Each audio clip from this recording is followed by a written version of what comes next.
एक बेहद ही शिक्षाप्रद छोटी सी कहानी है। मुझे आशा है कि आप लोग इस कहानी को अंत तक सुनकर इस कहानी में दी गई शिक्षा को समझकर अपने जीवन में उतारेंगे तो शायद आपका जीवन भी सार्थक हो जाएगा। तो आते हैं इस कहानी में। एक बहुत धनी सेठ था। वह बहुत जल्दी उठकर नदी में स्नान करके घर आकर नित्य नियम करता था। ऐसे वह रोजाना नहाने नदी पर आता था। एक बार एक अच्छे संत घूमते हुए उस घाट पर आ गए। उन्होंने कहा, सेठ राम राम। वह बोला नहीं तो बोले, सेठ राम राम। ऐसा 2-3 बार बोलने पर सेठ राम राम नहीं बोला।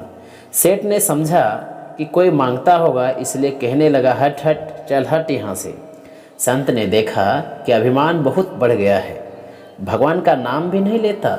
मैं तो भगवान का नाम लेता हूँ और यह हट हट कहता है। इन धनी आदमियों का वहम रहता है कि हमारे से कोई कुछ मांग लेगा, कुछ ले लेगा, इसलिए धनी लोग सबसे डरते रहते हैं। वे गरीब से, साधु से, ब्राह्मण से, राज से, चोरों से, डाकुओं से डरते रहते हैं।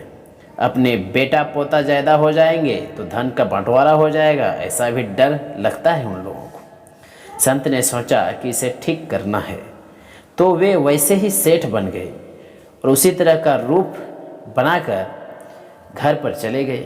दरबार ने कहा कि आज आप बड़ा जल्दी आ गए हैं स्नान करके। तो उन्होंने कहा कि एक बहुरूपिया मेरा रूप धरकर वहाँ आ गया था घाट में स्नान करने के लिए। मैंने समझा कि वह घर पर जाकर कोई गड़बड़ी नहीं कर दे, इसलिए मैं जल्दी आ गया हूँ।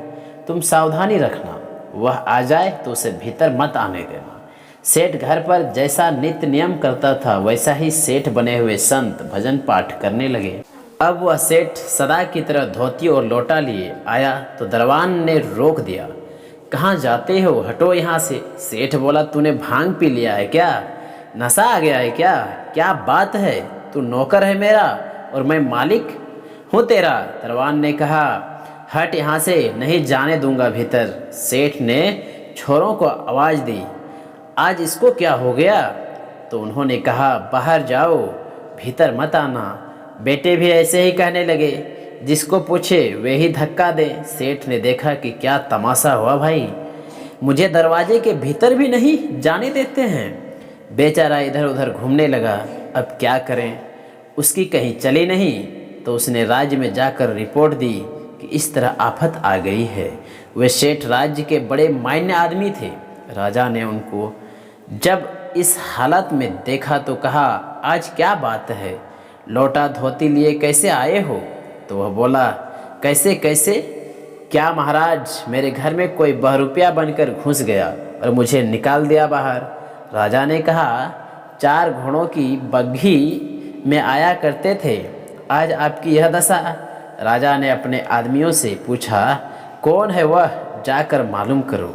घर पर खबर गई तो घर वालों ने कहा कि अच्छा, वह राज्य में पहुंच गया, बिल्कुल नकली आदमी है वह, हमारे सेठ तो भीतर विराजमान हैं। राजा को जाकर कहा कि वह घर में अच्छी तरह से विराजमान है। राजा ने कहा सेठ को, कहो कि राजा बुलाते हैं। अब सेठ 4 घोड़ों की बग्घी लगाकर ठाठ बाट से जैसे जाते थे वैसे ही पहुँचे और बोले, अन्नदाता क्यों याद फरमाया, क्या बात है? राजा जी बड़े चकराए कि दोनों एक से दिख रहे हैं, पता कैसे लगे। कि मंत्रियों से पूछा तो वे बोले, साहब असली सेठ का कुछ पता नहीं लगता। तब राजा ने पूछा, आप दोनों में असली और नकली कौन है? तो कहा, परीक्षा कर लो। जो संत सेठ बने हुए थे उन्होंने कहा, वही लाओ, वही में लिखा हुआ है, वह हम बता देंगे। वही मंगाई गई। जो सेठ बने हुए संत थे उन्होंने बिना देखे ही कह दिया कि अमुक अमुक वर्ष में अमुक मकान में इतना खर्चा लगा, इतना घी लगा, अमुक के ब्याह में इतना खर्चा हुआ, वह हिसाब अमुक बही में है, अमुक जगह लिखा हुआ है। वह सब का सब मिल गया। सेठ बेचारा देखता ही रह गया, उसको इतना याद नहीं था। इससे यह सिद्ध हो गया कि वह सेठ नकली है। तो कहा कि इससे दंड दो, पर संत के कहने से छोड़ दिया। दूसरे दिन फिर वह धोती लोटा लेकर गया। वहाँ वही संत बैठे थे। उस सेठ को देखकर संत ने कहा, राम राम, तब उसकी आँख खुली कि यह सब इन संत का चमत्कार है। संत ने कहा, तुम भगवान का नाम लिया करो, हर एक का तिरस्कार अपमान मत किया करो, जाओ अब तुम अपने घर में जाओ। वह सेठ सदा की तरह चुपचाप अपने घर आ गए। तो इस तरह से एक संत ने उस सेठ का रूप धरकर सेठ का अभिमान और अहंकार को तोड़ दिया।